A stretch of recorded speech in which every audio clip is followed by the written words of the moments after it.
you know, ECM, you know, that's Jack DeJohnette, That's right. Dave Holland, that's, Keith you know, Jarrett, everybody, these yeah. guys. Yeah. It's like, you know, maybe I'm going to do a record with those guys. That was a possibility.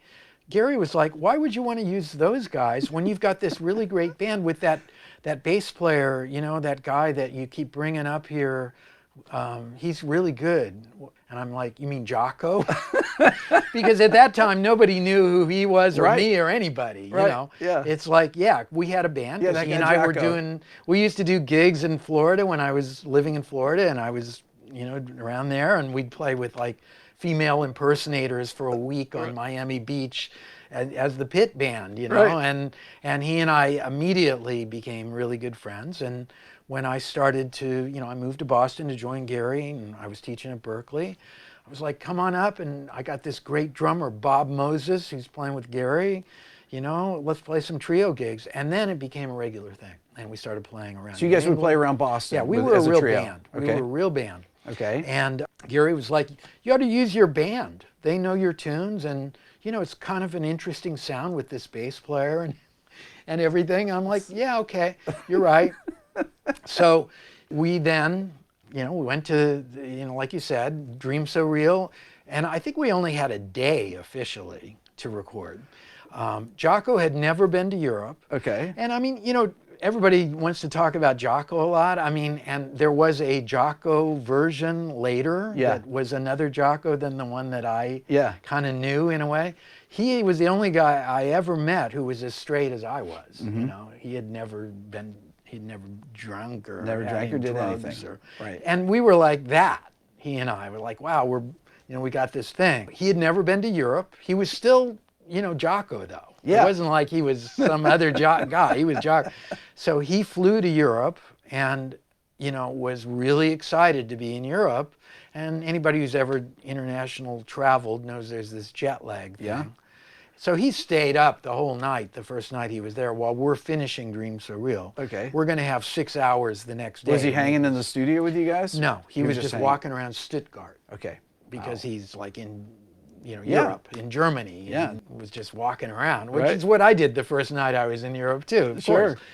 So then it's the next day, and I go knocking on his door, and he's like out. He's asleep, of course.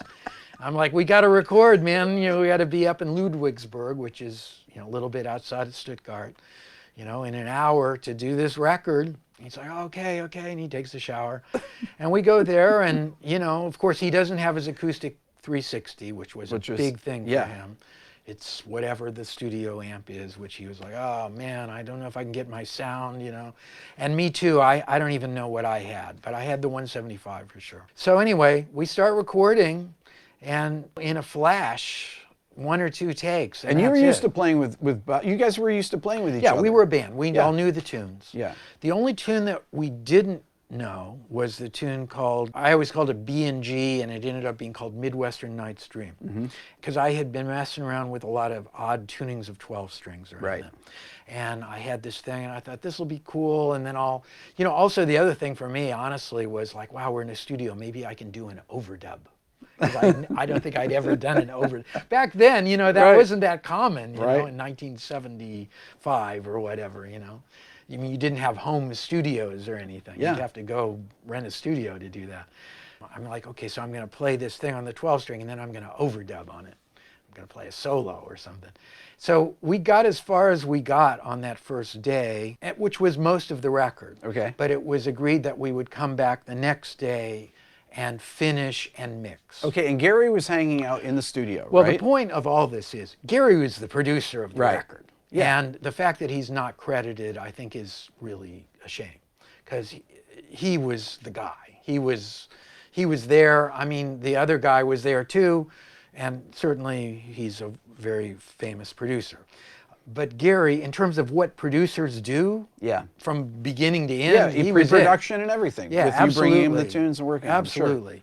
And also, you know, he's Gary, so I mean, you know, he's a great musician, of course. Was he commenting on the takes as you guys were doing it, or were you just kind of rolling one after another? I don't remember much commenting other than, sounds good, let's do the next one. And me going, can we do it one more time?